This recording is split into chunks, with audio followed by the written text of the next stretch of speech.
उसी प्रकार से हम बातों बातों में 3 शब्दों का उपयोग करते हैं, मन, वचन और बुद्धि। और जब इन तीनों के बीच में जुड़ाव हो, तीनों के बीच में टकराव हो, तीनों की दिशा अलग हो, तो जीवन कभी सार्थक नहीं होता है, इच्छाएं कभी परिपूर्ण नहीं हो सकती है।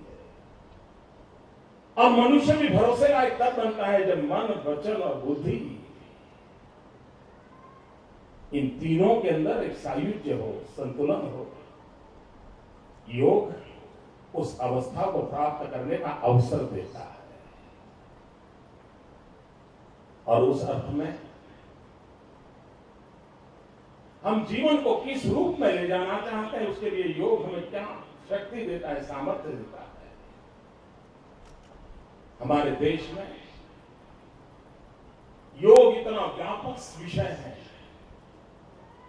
बहुविध आयामों भरा विषय है कि हर कोई उसकी व्याख्या कर सकता है, हर उसकी व्याख्या को सही बता सकता है और सही लगता भी है। और समय समय पर हर एक ने योग को अलग अलग रूप से व्याख्यायित किया है। कभी रामकृष्ण परमदेव स्वामी विवेकानंद जी के गुरुदेव, वे कभी कभी ध्यान और योग की बात करते थे तो बड़ी सरल कथा में कहते थे। वो कहा करते थे, अगर कोई महिला बहुत ही उत्तम प्रकार का खाना पकाती है, मतलब वो ध्यान है। और इसको समझाने के लिए वो कहते थे, अगर कोई महिला घर में बेध्यान रहती है तो सप्ताह में 2 बार गैस पे रखा हुआ दूध उबलता हुआ बाहर निकल जाता है, क्योंकि वो बेध्यान होती है। कभी नमक ज्यादा पड़ जाता है, कभी मिर्ची ज्यादा पड़ जाती है, क्योंकि वो बेध्यान होती है। और इसलिए उत्तम रसोई पकाने वाली महिला भी ध्यान करती है। इतनी सरल भाषा में लोगों को समझाने का काम रामकृष्ण देव किया करते थे। उसका एक अलग रूप था। महर्षि अरविंद ने योग को राष्ट्र शक्ति का आधार बनाया। योगी श्री अरविंद के नाम में वो जाने गए और उन्होंने कहा था कि मैं आध्यात्मिक चेतना के माध्यम से, और वो तो वहां तक कहते थे कि मनुष्य की विकास यात्रा की पूर्णता नहीं है अगर योग से जुड़ा हुआ मनुष्य महामानव की दिशा में प्रगति करता है। और वह, हम आज भले मानव देह, मानव के रूप में क्यों न हो, लेकिन अगर हमारे भीतर योग हो और हम योग को समर्पित हो तो हम महामानव बनने तक की उस क्षमताओं को प्राप्त कर सकते हैं जो विराट रूपों की हम चर्चा करते हैं। और महर्षि योगी अरविंद ने यह कहा था। और उस अर्थ में हम कहें तो हमारे यहां शास्त्रों में चाणक्य ने भी बहुत बड़ी योग की चर्चा की है। चाणक्य ने कहा, इंद्रियाणाम प्रशंसस्तम,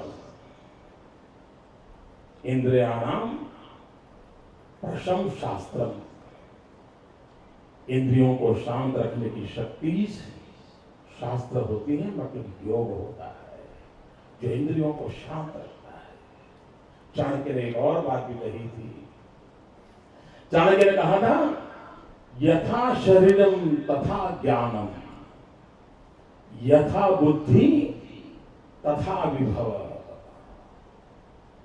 तो चाणक्य कहते थे, जैसा शरीर वैसा ज्ञान, जैसी बुद्धि वैसा वैभव। अनेक चाणक्य अर्थनीति से जुड़े हुए महापुरुष थे, लेकिन उस अर्थ की भी परिभाषा करते समय उन्होंने योग के साथ जोड़ा था। और उस अर्थ में हमारे देश में इसकी चर्चा होती थी। मतलब हमारे शास्त्रों में योग के अनेक अलग अलग रूपों की चर्चा हुआ करती है। रामायण काल से इसकी चर्चा आई है और कहा गया है, योगा मन प्रशमन उपाय। मन को नियंत्रित करके शांत रखने का उपाय ही योग है। और हम सब उद्विग्न अवस्था से जीने से बचने के लिए मुक्ति का जब रास्ता ढूंढते हैं, हम भी योग की तलाश में चले जाते हैं। हमारे शास्त्रों ने कहा था, समत्वम योग उच्चते। जहां मन का समत्व होता है, उतार चढ़ाव नहीं है, बहाव नहीं है, ठहराव नहीं है, ये जो समत्वम योग उच्चते, मन का समत्व, इसे योग माना गया। हमारे यहां हर तीसरी जगह पे सुनने को मिलता है योग कर्मसु कौशलम। ये कर्म के सिद्धांत तो कितना बड़ा उचित ढंग से प्रस्तुत किया। और अगर व्यक्ति कर्म को ही योग मान ले